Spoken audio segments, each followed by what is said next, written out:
Oh my gosh, hi everybody. Welcome to another episode of the Current Besties podcast. We have a great episode for you today. We talk about all of the shenanigans that we have gotten into at bachelor parties. We discuss the impact of the older gay men in our lives, and we talk about our worst audition stories ever. Yuli cries. Enjoy. Can you hear me? I can hear you. Yeah. Are you tired?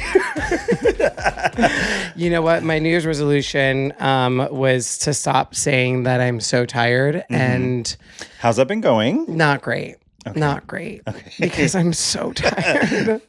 I'm so tired. And you know what? I think I've come to the realization that that's okay. And that's okay to complain about. I don't know why I put this New Year's resolution upon myself to stop complaining about being tired. I think I should say when I'm tired and that's okay. It is okay. It's okay to complain. It depends on who you're around. I'll allow it. You know, because I say that I'm tired a lot, Yeah. and that's why I wanted to stop, but I've been really busy. I've been really busy recently, and therefore I think it's okay to say that I'm tired when I'm really busy. And I will not have society judge me or anyone around me who is tired. Let tired people be tired and complain about being tired, please. You can be tired. I'm tired listening to this. Yeah, you can be tired. Just, save the complaining. Everybody has something they're going through. Everyone's tired. I'm exhausted today, but I haven't said it once since I've been here. Save the complaining. Yeah. Do you think I complain too much? I think I complain more. I think the same people who say stop complaining. You are on one today. Jeez. I'm tired. You are so on one. I'm tired. And you know what? Let me get on my soapbox for a quick second. I think the same people who say stop complaining, you complain, stop complaining, you complain too much, are the same people that talk about how gossiping is bad. Okay, well, Gossiping's not bad. Complaining's not bad. They just have bad spins because of people like you who tell people like me to stop gossiping and stop complaining. I tell you to stop complaining. I only gossip with you. I love gossiping. I would never say don't gossip. I love gossiping. Ooh, it's so fun. Well, you know, that studies have shown that society. It's a sign of intelligence. Is it? I'm really fucking smart then. I know. I was trying to find a positive spin. No, what were you saying? Studies have shown, this is true, you can look it up. What they show. Studies have shown that when, communities that gossip have less crime. And have less crime in that community because everyone is telling everybody else who the shifty character is. Oh, is that why we never get in fights? Because we're always gossiping. Yeah, it's like a proven to be beneficial to society to gossip. Wow. Now I'm sure like everything, there's like a line that people can cross. Yeah, this feels like the episode that we submit for a Nobel Peace Prize. We're solving so many world issues today. And I would like to say the same thing about complaining and about complaining about being tired. Okay. I think there is there's a benefit to society about complaining. I just don't know what it is yet. Well, if you don't complain about grievances, then those things can't be fixed. You have to, you can't solve a problem if you don't point out the problem. So once you know what it is, then you can fix it, And I think I also have a good reason to be tired, too. What's your reason to be tired? I went to Disneyland yesterday. Oh my gosh, exhausting, but so fun. How many times have you been to Disneyland in the last 2 months? Too many times. 3 times? I've been to Disneyland 4 times in the last 2 months. Okay, wow. Oof, what a life. Too much. Rough. It's too much. What's your favorite sector of Disneyland? I don't want to, give you PTSD of all the times you've had this last couple months. I really like Star Wars is really fun. Yeah. Because it feels like it's just so different. Like you're walking into a different community. Yeah. Can you name all 9 of the Star Wars films? You're such a big Star Wars fan. If you can go in order, this should be like fresh in your brain too. So we'll start with Star Wars Episode 1. What's the title of that one? Episode 1. The reboot? Star Wars Episode 1. You should know which boot it's in. Star Wars A New Hope. Wrong. Star Wars Natalie Portman, the series. Star Wars, the Natalie Portman story. The Natalie Portman vehicle. the true Natalie Portman story. The Natalie Portman story? Yes. It's The Phantom Menace. The Phantom Menace. The Phantom Menace? Yeah. Episode 2, Jar Jar Binks. Jar Jar Binks returns. Return of the Jar Jar. Return of the Jar Jar Binks. Jar Jar Binks returns. Episode 3. No, episode 2 is Attack of the Clones. Attack of them clones. Clones. Yeah, I knew that. And then episode 3. Episode 3. The Return of the Sith. He got Revenge of the Sith. Is that true? Yeah. The Sith got his new groove back. How the Sith got the Sith's new groove. Yes. Okay, How the Sith got his groove back. I'm gonna episode 4. Number 1. Star Wars episode 4 part 1. Star Wars period. There's no thing there. PEROD Star Wars period. Star Wars A New Hope. Oh, I said that. Yeah, for a different one, but this one is A New Hope. Yeah. Okay. It's confusing because Star Wars Okay. 4 came out first, and then Star Wars 1. The Star Wars let's go back in time travel. And then episode 5. Episode 5 This is like the biggest one. this is the biggest one? Or at least the title that everybody. Yeah, probably the biggest Star Wars movie too. Yep. The most happens in it. Okay. Yeah, we'll go through the plot points next. It's It's Star Wars I Am Your Daddy. very true. Very close. I mean, yeah. I Am Your Father. But it's The Empire Strikes Back. Okay, that's what I said. And then number 6. And it's Return of the Jedi. Number Yes. 6. Yeah. Really? I think so. Yes, yes. Okay, we're almost done with all these super movies. And then number 7. Episode 7. Star Wars Episode 7, Degrassi: A New Generation. Yes, basically, pretty much. And then Star Wars Episode 8. Oh, I definitely don't know this one. Star Wars Episode 8. Episode 8.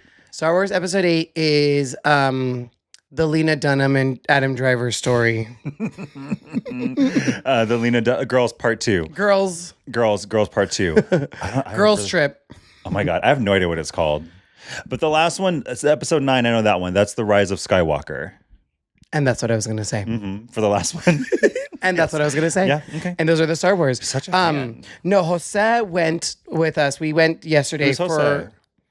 Who's that? My brother, Jose went with us yesterday because he was in town and he spent like $500 on merch. Did you buy a lightsaber? He didn't buy a lightsaber. Even better, he bought a chessboard.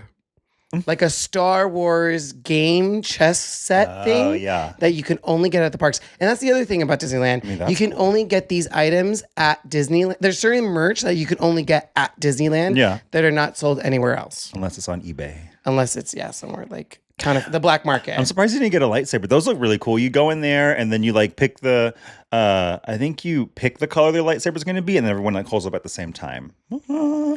Yeah. I didn't get one. Also, we saw the Captain America shield, $500, an authentic shield. I mean, that's cool though. That's cool. I mean, I don't know if I would buy that. Yeah. But that sounds, I understand the purchase of Jose bought a tote bag, 2 pins, a sticker set, a hat, and the chess set. Okay. He didn't need all those things. He said it's a need, not a want. Speaking of Jose, we were actually just talking about his future bachelor party. Okay, yes. And this is my brother who's not in a relationship. Oh yeah. But for some reason we were talking and he was like, I want a bachelor party that has only guys that are coming to the bachelor party. Right. And I was like, which is how most bachelor parties are for the most part. And that's not what bothered me. What is it? It's when he said, I want to have a traditional bachelor party. Oof, that's like a hate crime. That's different. He was like, none of this woke shit that you guys has been Traditional? doing. Yeah. Oof. And he said that. I don't know why he said that. But What does that mean? So at my bachelor party, I had mixed genders there. Yeah. A little mishmash. Mishmash. All genders So were. all genders were included. Non-genders were included. Anyone could come. I just like invited all my closest friends. So it's a mix of men and women. Yes, yeah. And for my other brother, Frankie, who just recently got married and have a bachelor party, he also had a bachelor party that had women and men there. And then I guess Jose didn't like that. Wants to. He was like, not for me. I don't want to have anything to do with this mixed gender stuff. Let's get back to tradition. Let's get back to bachelor parties the way they should be. Because back in my day, bachelor parties, it was he and he. Wait, Adam and Steve, not Adam and Eve. He wants to have men with men and only men on top of men. Yes. And I was like, okay, listen, sounds like a good time to me. Yeah, I'll go. But this is what gets me, and it's not the fact that he's single. What is it? I personally think. Well, I also want to hear your thoughts, but I think it's kind of weird maybe to say, I only want to have a bachelor party with only men there.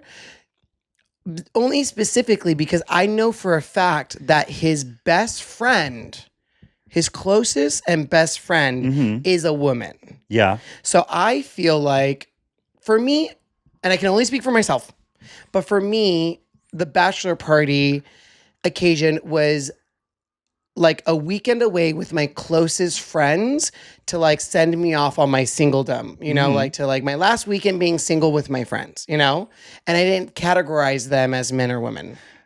So I think it's weird that his best friend is a woman, but he's like, no, my bachelor party, I only want to have my boys there. And I was like, so you're not going to include your best friend in your bachelor party? I think to me, that sounds weird or that's unnecessary. Is it because he wants strippers? He said it wasn't even a stripper thing. He said it. That's what he said. He was like, it's not about being strippers. I think his logic is that like there's a comfort level to like only having men there versus like you have to be, I guess, kind to women. If they're there, I don't know. Is it different? I don't know the logic. He just wants a traditional male-only bachelor party. Yeah, is it different because it's only straight guys? Because like for yours, it was mostly gay guys and then women, and then like a straight guy here or there for your bachelor party. So it was like a more... What? You're the only gay guy that went to my bachelor party, actually. Oh my God, I was. You and me were the only gays at my bachelor party. It was mostly women. One straight guy and then, a couple straight guys. 3 straight guys oh my God, and 2 gay guys. Oh, and it was just me and you were the only gay guys. Okay, so I used to drink a lot. So so that's different though, because all those people we have like all known each other for a long time, right? So for Jose, are all the people that are potentially being invited to his non-existent bachelor party, are these all guys that have all known each other? Is it like a mixed group of guys? Like mixed friendship type of situation? I will also say, before I answer that question, that my brother Frankie is also straight. And he had men and women at his bachelor party as well. So I don't think that it's only like a gay guy thing. Yep. So did all of Frankie's friends have known each other for a long time? Like Frankie invited his friends, and like Frankie's friends are mostly couples. So they're all like couple. They're like, it's like a couple, like it's a bunch of couples that are friends together. Okay. So he invited all his friends and they're all in a couple together. So then what did they do on their bachelor party? What did we do? No, what did they do? Frankie and all his friends.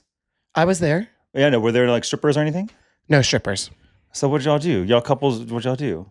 We went to Tahoe for a weekend and we went gambling and drinking and board games and like we went out to the clubs and all that stuff. And it was a traditional, it was a traditional bachelor party in every sense of the word. And I don't even think that the stripper thing was like even the fact that like women were there. I think it was like, because in my experience, women, and I can't speak for every woman, but women are very comfortable in a stripper setting. You know, like I think for the most part, they're the ones with the dollar bills that are like, take it off, sweetheart. Woo! You know, like, so I don't even think it's that. Yes. You're yet to give me your opinion on what you think. I'm trying about to formulate an opinion. Well, you've been talking a lot. So I have been to a traditional bachelor party before. Our friend Kyle had a traditional bachelor party and it was all guys, for the most part, straight guys, and a couple of little fruitcakes in there, you and me. Right? Remember? So and he had only men there. And we did have fun, but I do think, I'm not going to spill everybody's business, but there was a part when it got a little wild. And during what happened that night stays. I know, so I'm not saying anything. night. And when that happened, We went to bed early. it would have been strange if there was a woman around for the stuff that happened at that party. Do you know what I mean, though? It's not. We didn't do anything bad, but I think there is like a comfort level sometimes when it is like kind of a traditional situation. We're in a little bit of a not so polite. I forgot that event. Kyle had an only men. It was all bachelor guys. party. Yeah. It was all guys. Yeah, and it was also all guys and like mixed like people that he knew, well, us, and then also other people that he worked with and other college friends. We were not like all super close. Yeah, but I don't think Kyle had the intention. I think it's the intentionality behind it too. I don't think Kyle was like, I want to have only dudes there because I need to have a traditional bachelor party. I think he was like, these are my coworkers I want to invite. These are like, you guys are going to be there. You know, it wasn't like a huge group of guys either. No, it wasn't. It was like 8 guys. So like, I don't know. I don't think he said, oh, I need only guys there because of the stuff that's going to get down that night. He didn't. I mean, no, he didn't say that. I mean, in my mind, I was ready for that to happen. But like also like which girls would he have invited?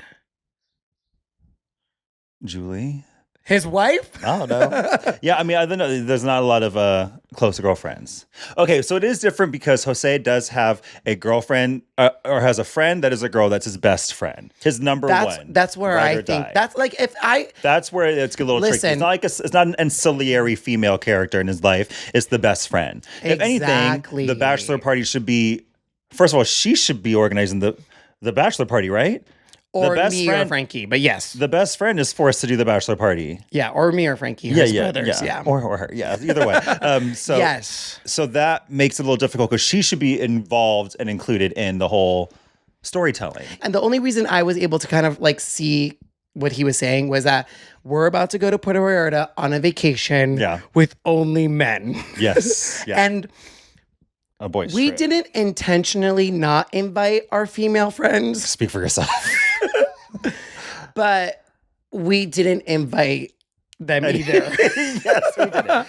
I think we intentionally wanted to be. I wanted it to be just guys only for this trip in Puerto Vallarta. That's what I wanted. Yeah. We wanted it to be just us boys. Just manly men smoking cigars, drinking old fashions. And the one female friend that we did end up inviting, we knew she was unavailable for that weekend. Yes, yeah. So we were like, come. And she's like, oh, I have a work trip. And it's like, oh, sorry. So that in that sense, I feel like, okay, maybe there is something, because like there's an intentionality behind that, right? What's the intention? What I was going to ask you. And I was going to ask you that. What is the intention? The intention is I'm talking too much. No, it's okay. The intention is it's just a bunch of gay guys going to a gay part of Mexico. It's Pride weekend. We're going to be in Speedos. We're going to be around a bunch of like half naked guys.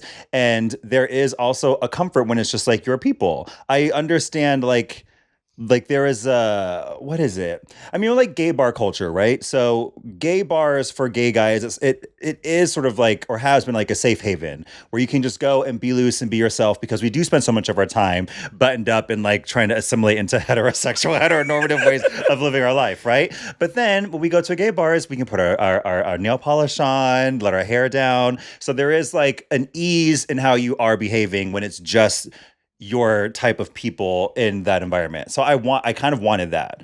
I also like, I'm currently living in a place where there are like no gay people. So I just wanted to be around just that's going to be bleeped. Yes, please bleep that. Please bleep that. But do you know what I mean? I think everything you just said, we could have done in front of our female friends. Like you can paint your nails in front of our female friends. Yeah, I can do that, but there are other things I can't do. But there is... Because I can't like and get in front of my friends. That you can't do. You can't do that in front of Julie and Rebecca, but you can do that in front of us. Just like and like get I can't do all those things. But yes, I think there is a certain amount of maybe like a sexuality or like a language that can be spoken about. and only some people can translate into that language. Okay, so how was your bachelor party? So let me start at this, actually. I'm going to answer it first. So you had a great bachelor party. I threw the bachelor party for you in Palm Springs.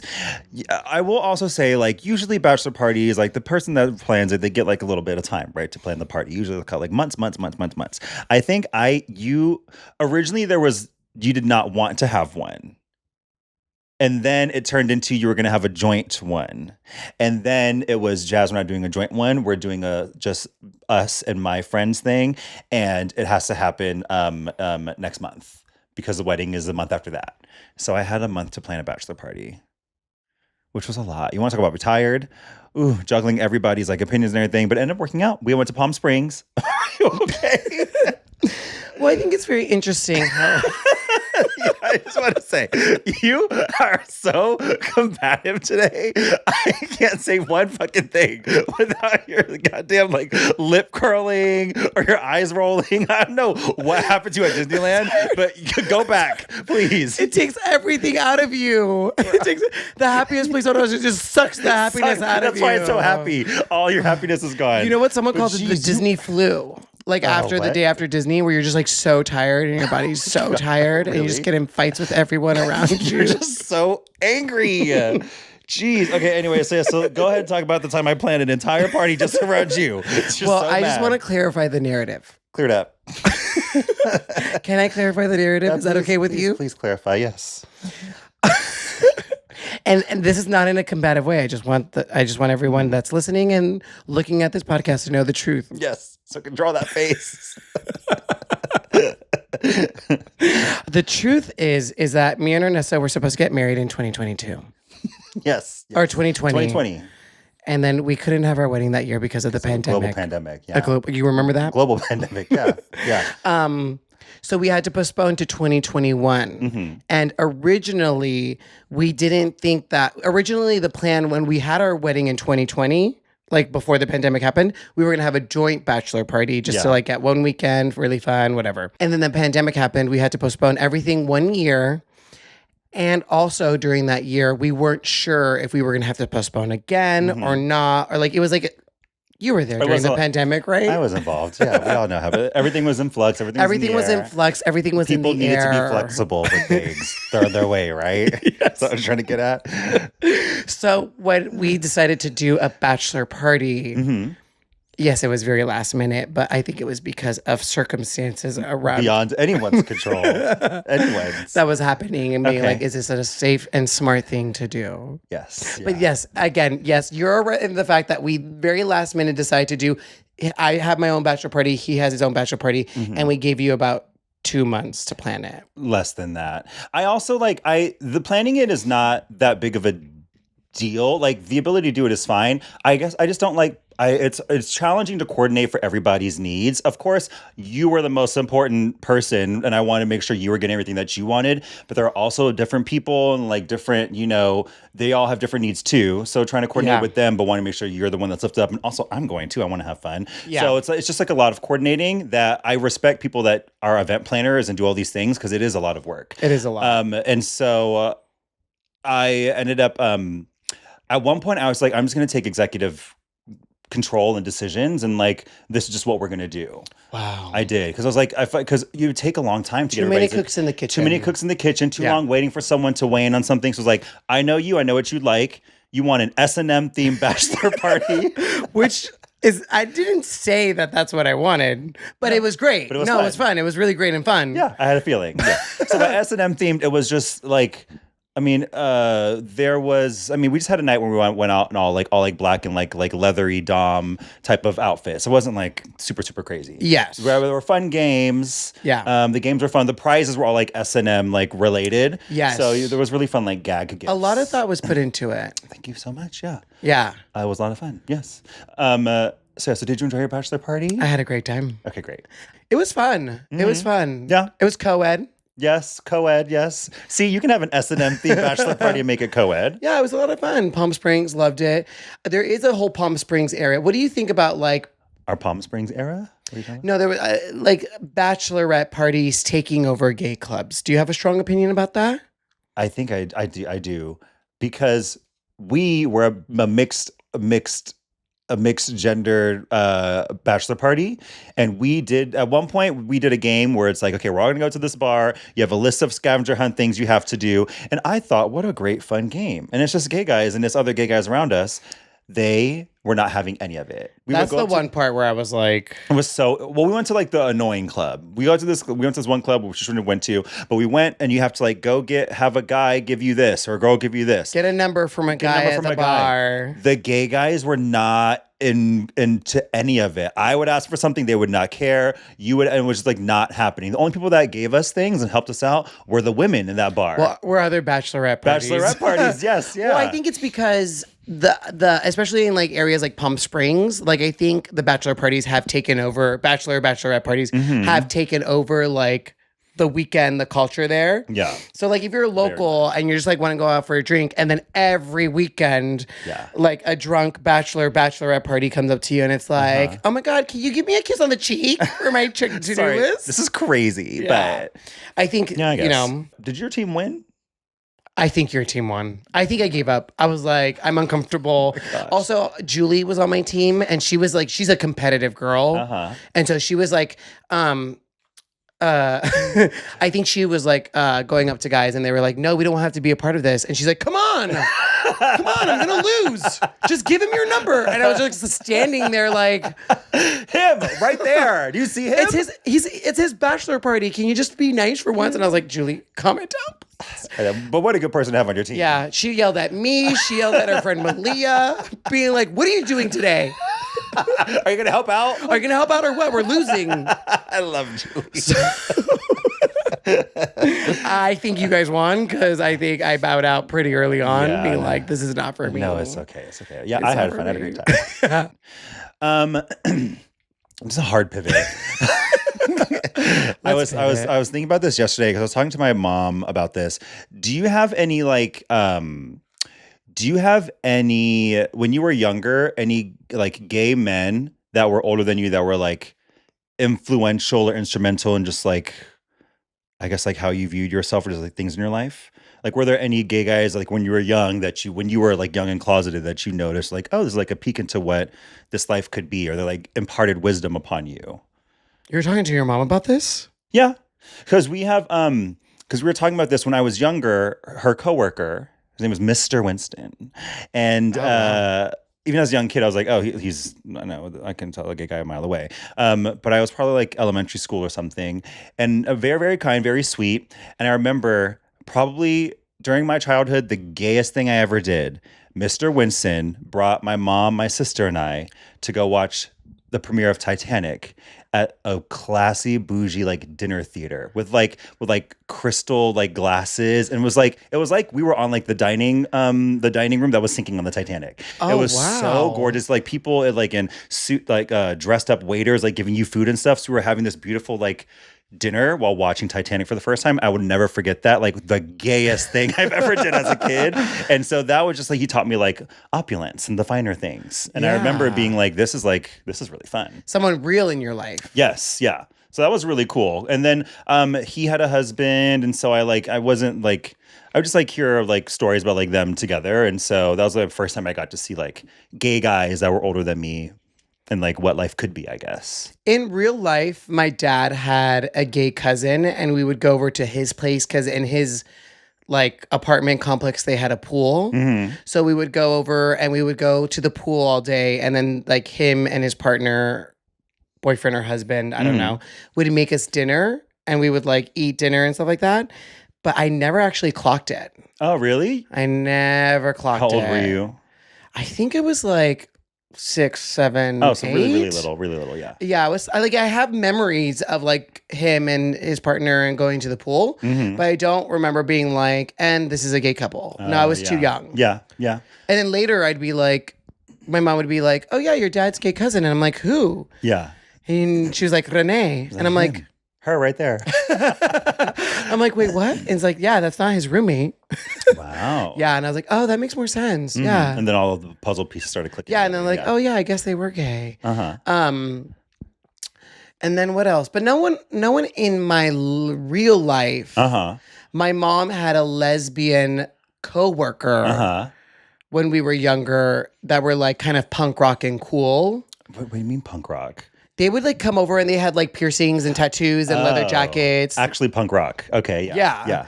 And then they were like a couple, but like even then I was just like, oh, okay. I've never really Interesting. Something's there. I don't know what, but I never found it to be like abnormal. I wasn't like, oh, that's gay or like that's like different from like another coworker that my mom met. Well, I guess that were like straight. I never was like, oh, this is different. I was just like, oh, and this is her girlfriend, and I'd be like, okay, nice to meet you. Well, I guess that's good then. It's never it's never a left of center thing. It always is normal. It was never a left of center thing, especially when it came to my parents. Yeah. It was never like, and this is different.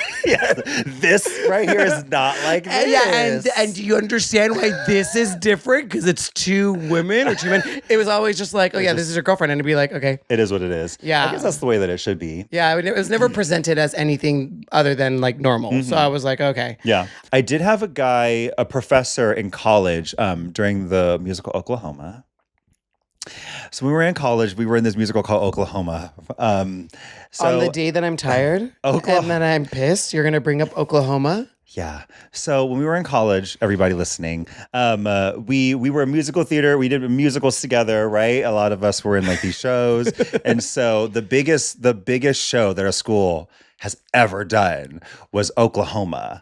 And so instead of doing it in like the little regular it was like the 50th anniversary of UCD, or like, there was some kind of like big anniversary that was coming up, and so they were going to be Oklahoma, which because Davis is a very like agricultural school. Was that the whole reason? One of the biggest agricultural schools in the country. And so instead of having the musical in one of the rinky-dink theater theaters that we usually perform in, it was in like the big like music hall.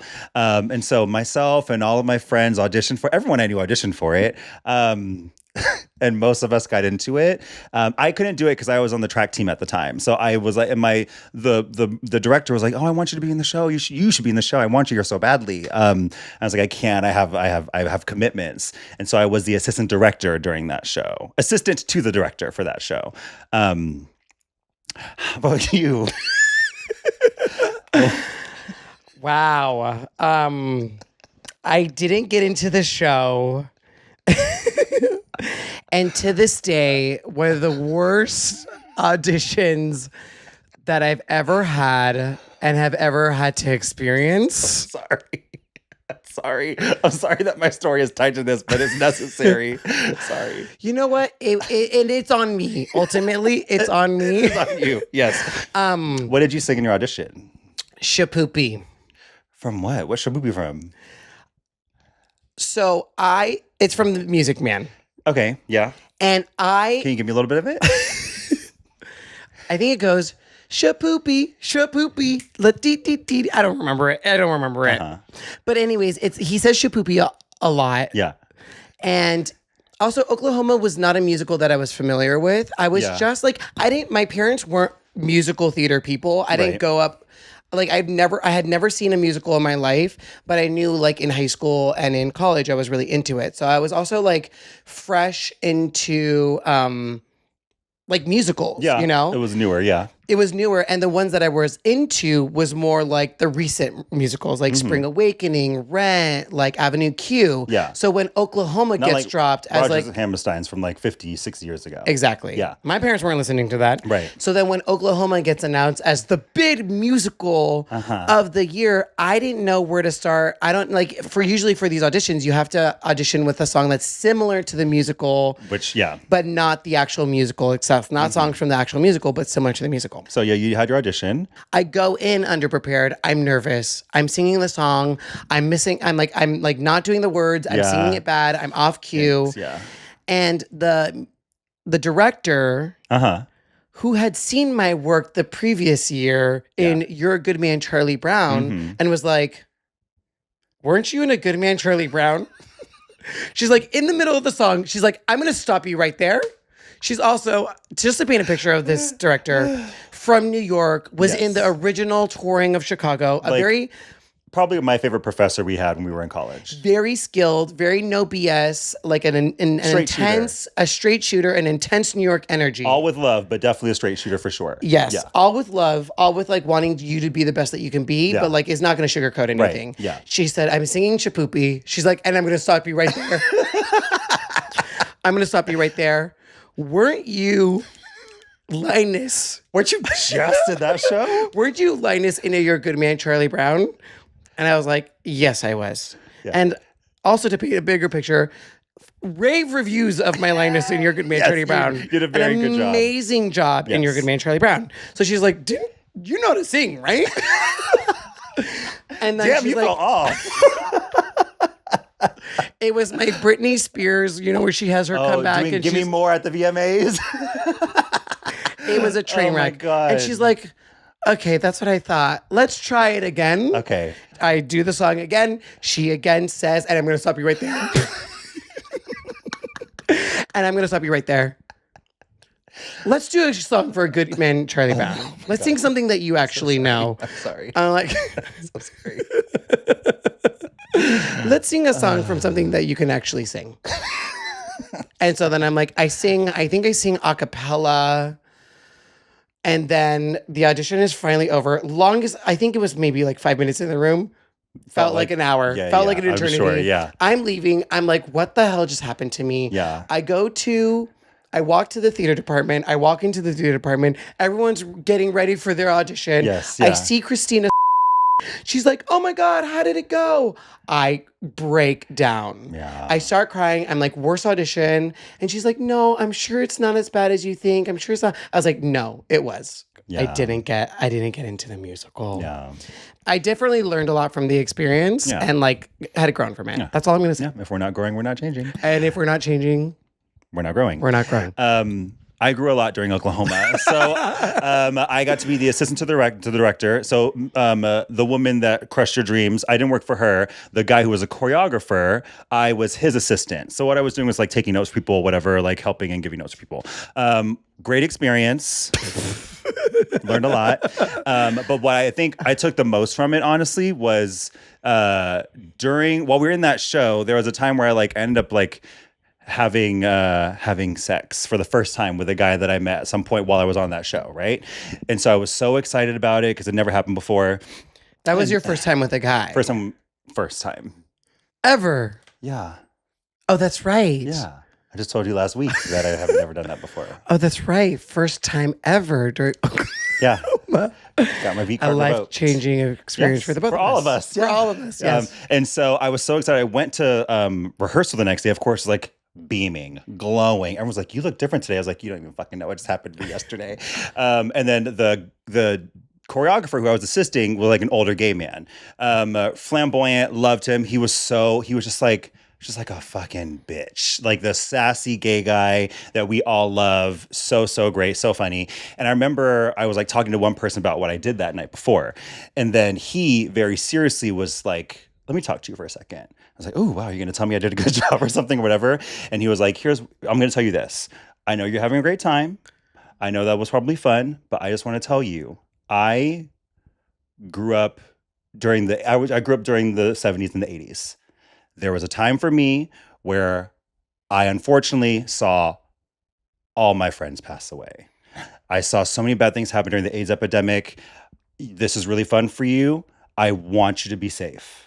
I saw so many things that you are never going to have to deal with during this generation.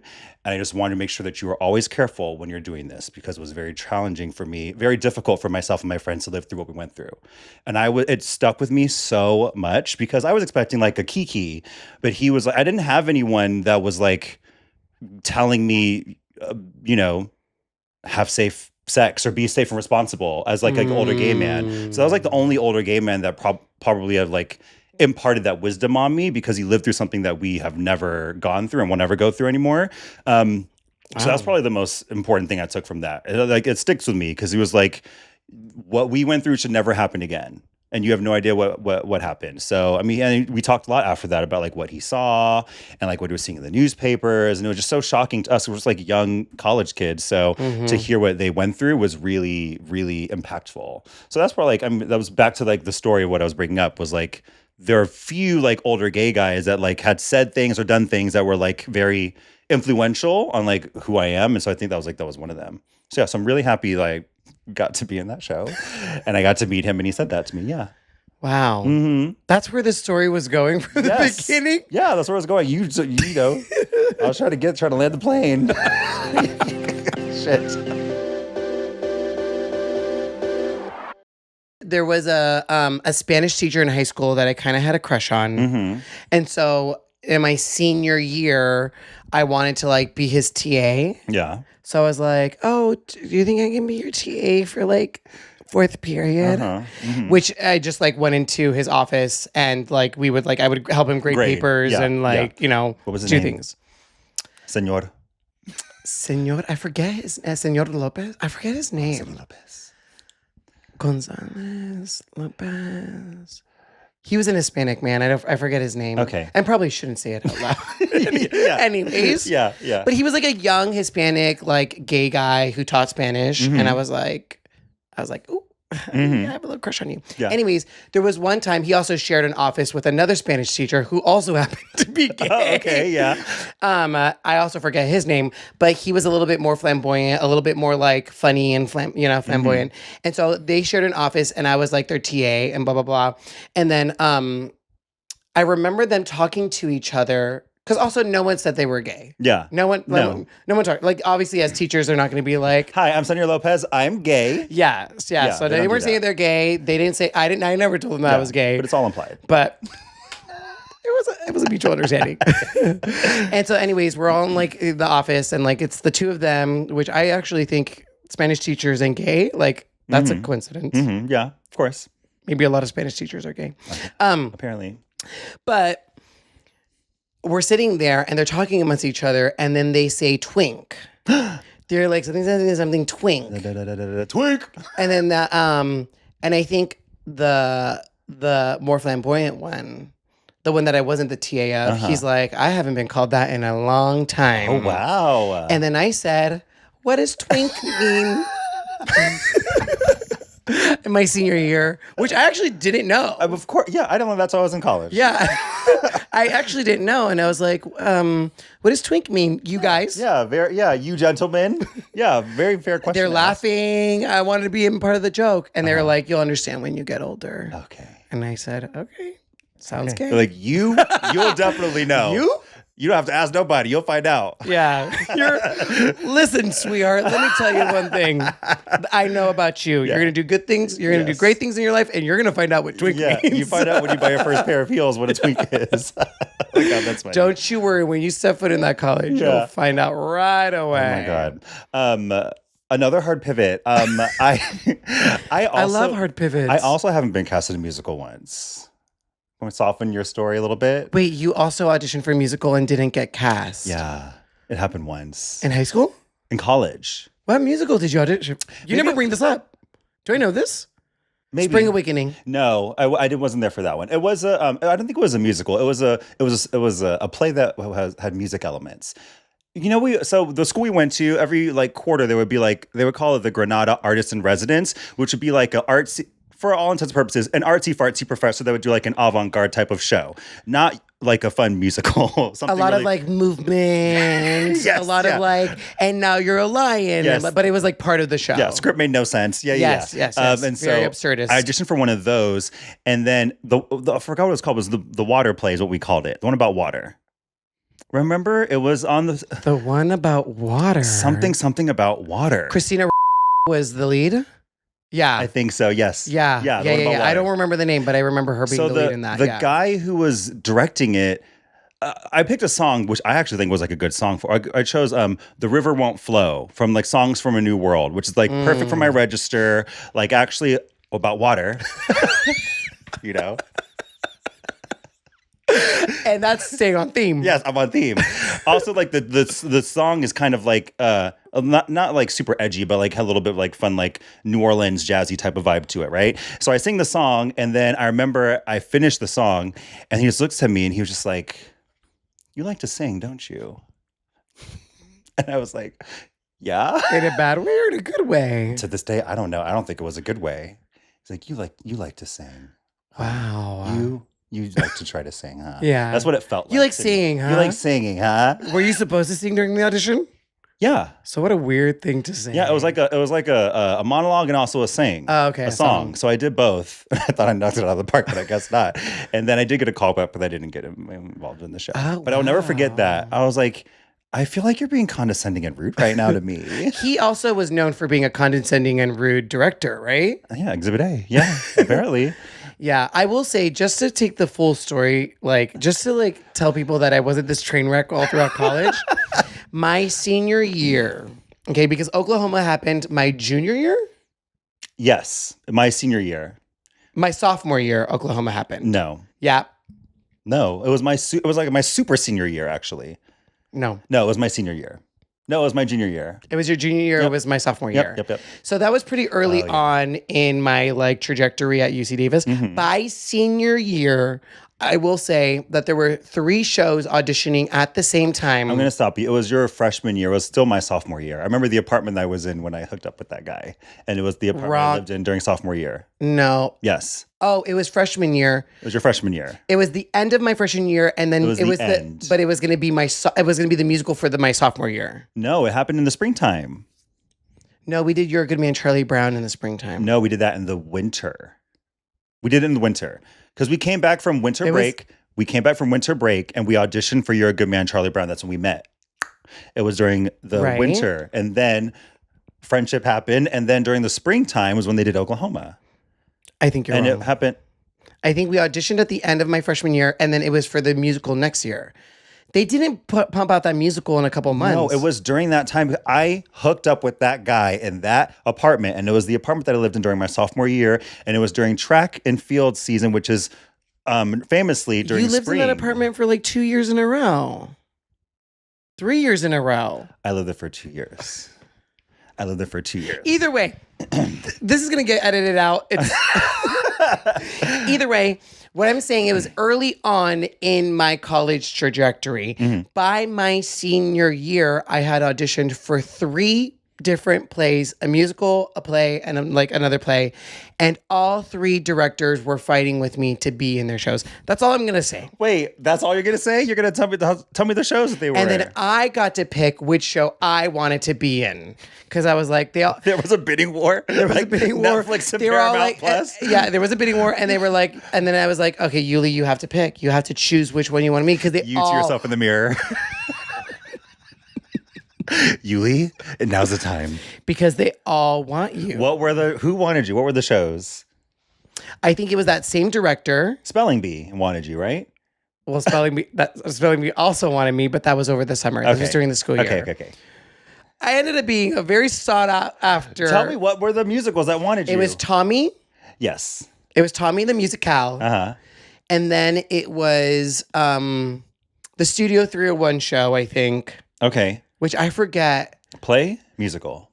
It was a play. Studio 301 was a student-run production company at UC Davis Enterprises, and Yuli and I were both either the president, vice president, or secretary or treasurer at one point during our time in college. Sorry, yeah. And then it was the same Granada artist and his thing and his like next thing that he did. Okay, yeah. So yeah, a bidding war. Wow, everyone wanted you. And there was a bidding war. Okay. And then I think I ended up, like Bella, who was a teacher at the school, came up to me, cornered me, and was like, Probably don't say a teacher should cornered you in a room. She cornered me. It was a very intense college experience for me, we actually. went through so much during theater school, you guys. You have no idea. You don't know the life of a musical person. Glee just gave you a glimpse. So much harder in real life. So what Bella say to you? She was like, these 2 other things, like, are good without you. Like these 2 other things will survive without you. Wow. We need you in this 3rd project. Like, she was like, you'll be the lead in this 3rd project. You'll be supporting in these other 2. So do the lead is kind of what she said. I mean, and you took her advice? I did. Yeah. Okay, good. I wasn't in Tommy. Oh yeah, you weren't in Tommy. I think towards the end, I like assistant directed or helped out with tech just because I was like, I want to be with my friends. Oh yeah, because I was saying you were there. You wore a costume. So I did I think I did helped with tech because I did I ended up like doing those 2, but like not. Yeah. Wow, a bidding war for you. A bidding war for me. That's great. So it's just, You got ups and downs, Life is a roller coaster. And that's the thing about being in the arts. What was your favorite musical that you did in college? Or what was your favorite show you did in college? My favorite show that I did in college, I think, was You're a Good Man, Charlie Brown. Oh, that was really fun. I think that one was really fun. I played Linus. You played Schroeder. Mm-hmm. I was the fresh meat on the block. Yeah. It was who are these new kids that are joining the theater, disrupting the musical theater. Also, it was came out of nowhere. It was also I made a lot of friends. It's really set me up for my trajectory at Davis. Yeah. I mean, the friends that we made are still our best friends. Exactly. For our lifelong friends from that show. Exactly. So I think that was my favorite. What else did I do that was really fun? I think Spring Awakening was really fun. I played Hans in Spring Awakening. Yeah. Who, if you don't know that musical, he famously has a masturbation scene in the middle of it. You know what I realized about masturbating on stage? That, but also Davis and coming to LA and pursuing entertainment in LA is that UC Davis didn't have a lot of comedies. It was the closest to comedy we got was a musical. Mm-hmm. And I felt I did really well in those, and I got really good parts in those because I feel I have really good comedic timing. But I think it would be such a different story for me or trajectory for me in Davis if we didn't do so much weird experimental stuff. Yeah. And we did more straight plays and comedies. Yeah, that would be because I didn't discover that I was really funny until I got to LA and I was doing multi-cam stuff, and I was oh, I actually kind of have a funny bone. Yeah. I'm pretty good at comedies, which I feel Davis didn't really set me up for that. Mm-hmm. Yeah. What was your favorite musical? I mean, Oklahoma was really fun. And with that, we're going to end the podcast. Thank you so much for watching another episode of Current Besties podcast. You can find me at Yulian Ernesto or us at Current Besties Pod. And you can find me at Jazz_Trice. And if you love this podcast, we would love for you to write a review, leave us a rating, tell us justice for Yuli for not being in Oklahoma, and share with your friends. Okay, we'll see you guys here next week. Bye. Goodbye. Oh, what a beautiful podcast. You know what? I'm really upset at you. I'm actually really pissed I know. at you. I'm sure you know are. What? This is the podcast that I feel you've upset me. Oh my God, cut the cameras, dead ass. I feel you've upset me a lot this podcast, and we're going to talk about it. Okay, actually. great. Yeah. Cut the cameras, please. I have a lot of notes. Okay, more notes than before.